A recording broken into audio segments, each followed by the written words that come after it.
Hello കൂട്ടുകാരെ, ഞാൻ നിങ്ങൾക്ക് വേണ്ടി വന്നിരിക്കുന്നത് നമ്മുടെ 10ാം ക്ലാസ്സിലെ സാമൂഹ്യശാസ്ത്രം 1 ഭാഗം 1 മാനവികത എന്ന പാഠത്തിലെ കുരിശുദ്ധത്തെക്കുറിച്ച് പറഞ്ഞു തരാനാണ്.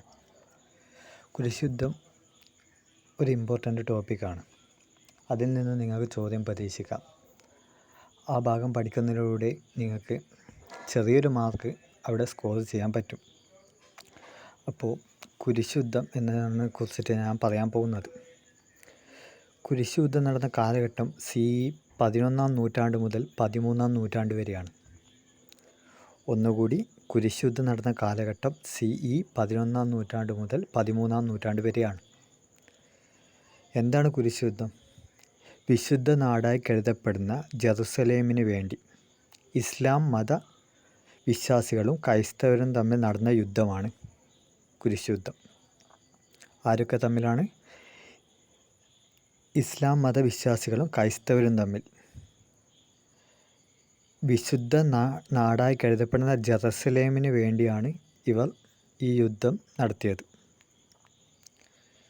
ആ പോയിൻ്റ് അങ്ങനെ തന്നെ നിങ്ങൾ മനസ്സിലാക്കി പഠിക്കുക.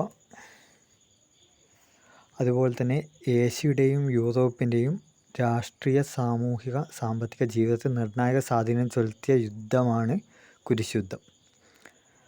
അതായത് നമ്മുടെ വൻകരയായ ഏഷ്യ വൻകരയും അതുപോലെ യൂറോപ്പിൻ്റെയും രാഷ്ട്രീയ, സാമൂഹിക, സാമ്പത്തിക ജീവിതത്തിൽ നിർണായകമായ സ്വാധീനം ചെലുത്തിയ യുദ്ധമാണ് കുരിശുദ്ധം. എന്താണ് പറഞ്ഞത്?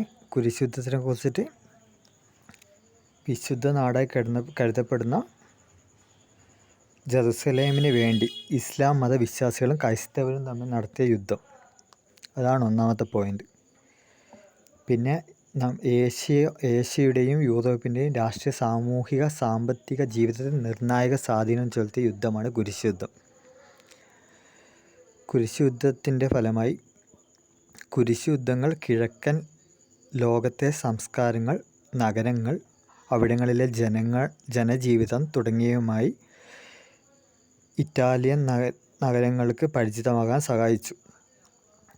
കുരിശുദ്ധങ്ങൾ കിഴക്കൻ ലോകത്തെ സംസ്കാരങ്ങൾ, അവിടുത്തെ നഗരങ്ങൾ, അവിടങ്ങളിലെ ജനജീവിതം തുടങ്ങിയവയുമായി ഇറ്റാലിയൻ നഗരങ്ങൾക്ക് പരിചിതമാകാൻ സഹായിച്ചു. അതൊരു ഗുണമാണ്. നിങ്ങൾക്ക് ക്ലാസ് ഈ പറഞ്ഞതൊക്കെ ഓക്കെ ആണെങ്കിൽ പോയിൻ്റ് പഠിക്കാൻ എളുപ്പമാകുന്നുണ്ടെങ്കിൽ ഇനിയും വീഡിയോസ് ഇടുന്നതായിരിക്കും.